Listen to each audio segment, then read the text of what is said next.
Ladies and gentlemen, good evening and welcome back to our channel once again. And it is my hope and prayer that the video is going to find you guys in good health. Personally, I am fine, as you can see. Kisumu is fantastic, and maybe you could also let me know where you're watching the video from, the county or the country, in case you are out of the republic. Ladies and gentlemen, William Samoei Arap Ruto, the President of the Republic of Kenya, is clearly laying an elaborate strategy to lock out the mountain from the 2032 presidential elections in the Republic of Kenya. Because according to William Ruto, the 2027 presidential election is already concluded and is going to be easily re-elected again as the President of the Republic of Kenya. In this video, I want to reveal to you guys the strategies which William Ruto is using, which is convincing me that those strategies are actually meant to lock out the mountain from the 2032 or from William Ruto's succession politics. But before you do that, in case you're watching this channel for the first time, please take a second or two, click that subscribe button so that next time we produce a video like this, YouTube will automatically notify you. And to the subscribers, I want to continue thanking you guys for your continued support, because without the support, this channel cannot be where it is. Ladies and gentlemen, without any further ado, allow me to dive in. But again, allow me to take the opportunity to thank the following people. You are seeing their names there for the coffee they sent to me earlier today. It goes a long way in supporting the channel. You can also do the same using the numbers you are seeing on your screen. Ladies and gentlemen, I want to begin this video, but before we talk about our topic for today, tomorrow, there are credible information that Professor Kithure Kindiki might actually be sworn in, that they'll be able to go through the court process, which begs the question, can Martha Koome or the judiciary succeed in stopping William Ruto from removing Rigathi Gachagua and then installing a new deputy president? So that's something which we'll be monitoring very keenly tomorrow. And of course, today, something also very interesting took place. Jeremiah Kioni, who is Uhuru Kenyatta's mouthpiece, made it very clear that the mountain will rally around Stephen Kalonzo Musyoka in 2027. Again, that's serious development. And of course, Mwangi wa Iria was also very clear today that if elections were to be held today, William Ruto would win re-election very easily. This time around, not even with the 50 plus something, but with 70%.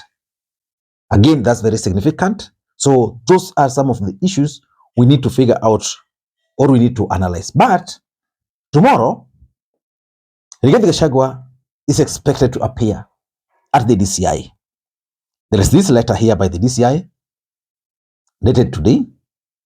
Remember yesterday, Rigathi Gachagua addressed the nation and he alleged that there were plans to poison him twice, one in Kisumu and another one in Nyeri. Let us just go, because this is also very important. I've just seen the letter now before starting this. Let's just go through this letter, because you know, these guys know so well that Rigathi Gachagua will be in court tomorrow. Then the DCI are requesting him to go to the DCI headquarters. This is what the letter says. Directorate of Criminal Investigations, Honorable Rigathi Gachagua, they've removed the title, His Excellency. Re-invitation to appear at the DCI headquarters to record a statement regarding alleged assassination attempts. This is what the letter says. On October 20th, 2024, during a press conference, you publicly stated that there had been multiple assassination attempts on your life. You are quoted saying, on August 30th in Kisumu, undercover security agents entered my room, bagged it, and one of them tried to poison my food. We detected it and were able to escape the scheme. I was supposed to be killed by food poisoning.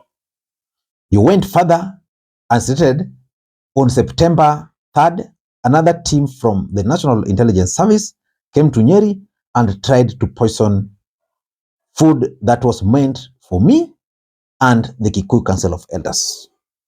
These are serious allegations emanating from a person of your stature and cannot be taken lightly. In light of the seriousness of this matter, we kindly request your presence on 22nd October 2024 at the DCI headquarters, Mazingira Complex, Kiambu Road, to formally record your statement to enable prompt and thorough investigations into the matter. We undertake the sensitivity of the allegations and assure you that this matter will be handled with the seriousness it deserves. Your statement is crucial component of our investigation. Thank you for your prompt attention and your cooperation. J.K. Makete, for Director of Criminal Investigations.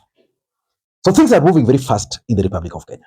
Rigathi Gachagua will appear before the DCI, and I hope he will shed more light, because this is a serious matter.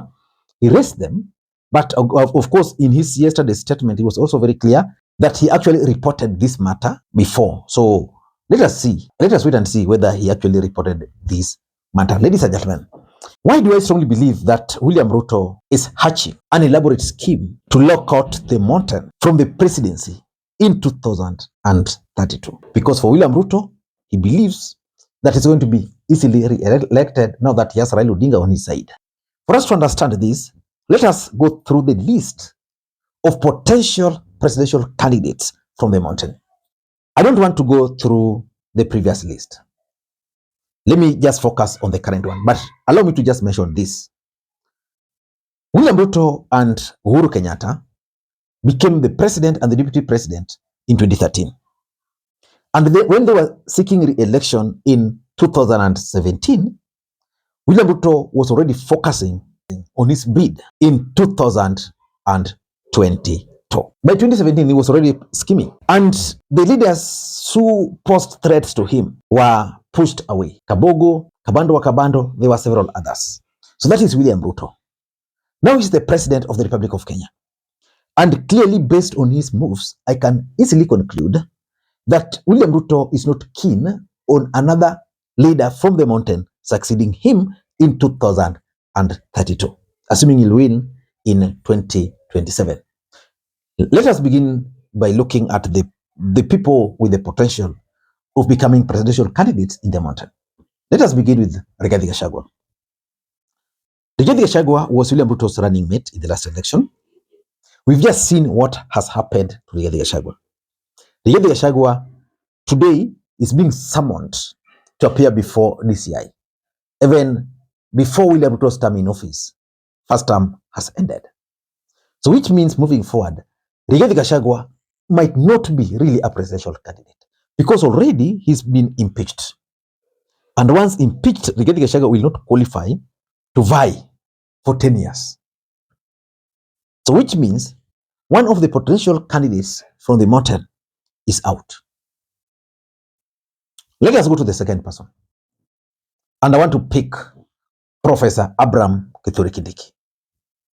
Kithure Kindiki is going to succeed Rigathi Gachagua as the deputy president of the Republic of Kenya. In all fairness, Professor Kithure Kindiki has all the qualities and attributes of becoming the next president of the Republic of Kenya. And personally, if you are to ask me, I strongly believe that Professor Kithure Kindiki would make a better deputy president compared to Rigathi Gachagua. But can Professor Kithure Kindiki succeed William Ruto in 2032, assuming William Ruto will win re-election? I don't think so. Why? Because even in the mountain already, William Ruto has created bad blood, and Professor Kithure Kindiki is now just emerging as the leader of Mount Kenya East, not the entire Mount Kenya. So by appointing Professor Kithure Kindiki, what William Ruto has done to Kindiki is that he has been set up against the Kikuyu brothers. So the Kikuyu nation are viewing Professor Kithure Kindiki as a betrayer. While the Mount Kenya East, that's the Mbere, Meru, Embu, the Tharakas, might side with him. And I don't think that Professor Kithure Kindiki has what it takes to become the next president of the Republic of Kenya. So by that move, I think Ruto has successfully managed to lock him out. Let us look at Ndindi Nyoro. There's a question which we've been asking ourselves. Where is Ndindi Nyoro and what happened to Ndindi Nyoro? Ndindi Nyoro was not there during the finance bill, right? Again, Ndindi Nyoro was missing during Rigathi Gachagua's impeachment. What's happening to Ndindi Nyoro? Because Ndindi Nyoro was a very close ally of the president. He was walking step by step of the president. When President Ruto was being stopped from going to Uganda, one of the people who was accompanying him to Uganda was none other than Ndindi Nyoro. In the mountain, Ndindi Nyoro had made a name for himself. Ndindi Nyoro has actually tried to rebrand his image after he made the blunder when he was elected in first term. Remember when he talked of the benevolent dictator, when he was supporting Uhuru Kenyatta and his dictatorship. So Ndindi Nyoro was now becoming accessible and acceptable across the country. He has the money, he's young, everything was favoring Ndindi Nyoro. Why would William Ruto now shove him away? Because the next thing we will hear is that Ndindi Nyoro and William Ruto have fallen out. And we know what that can actually do to someone like Ndindi Nyoro. I was just reading a comment by one of my friends on Facebook called Karen Kiki, who has been one of William Ruto's key persons. And Kiki made just a comment. And she made a post there. He talked of Kenyan politics, a lesson in fluidity. And she was explaining how politics in the Republic of Kenya keeps on changing. And he's saying something here. If you read that post, he's talking of how it keeps on changing, who thought that Raila, Ruto, blah, blah. And there's a part here, she tagged me. Earlier this year, I told Lee Makwiny he might end up shouting President William Ruto louder than I do come 2027. Things change that quickly. We wait to see. Lee, hello? Just listen. That's not my point. She's proceeding somewhere here. The truth is, even regarding this path could cross with Ruto's again in the future. Sounds impossible? That's not impossible to me, because for me, politics is about interest.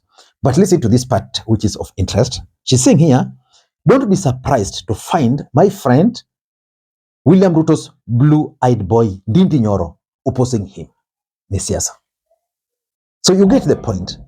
In all these posts by Karen Kiki, that's the only fact I picked out, that even Ndindi Nyoro can actually oppose William Ruto. So which means there's a chance that Ndindi Nyoro is already being marked. The fourth person, is Anne Waiguru. Most people had hoped that Anne Waiguru was going to succeed. Rigathi Gachagua, it has not happened.